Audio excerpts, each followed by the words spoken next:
Etheridge in the newsroom. A community is fighting back against cancer-causing toxins in the air. A WebMD article revealed two metro companies, Sterigenics in Smyrna and Smyrna and Covington, are releasing the chemical ethylene oxide at levels higher than the EPA considers acceptable.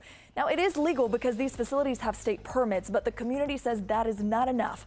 They plan to hold a meeting in Atlanta to try and curb the toxin being released into the air. Sterigenics in a statement to us saying, just hours ago, they're already working to reduce emissions and take the safe handling and control of this chemical very seriously.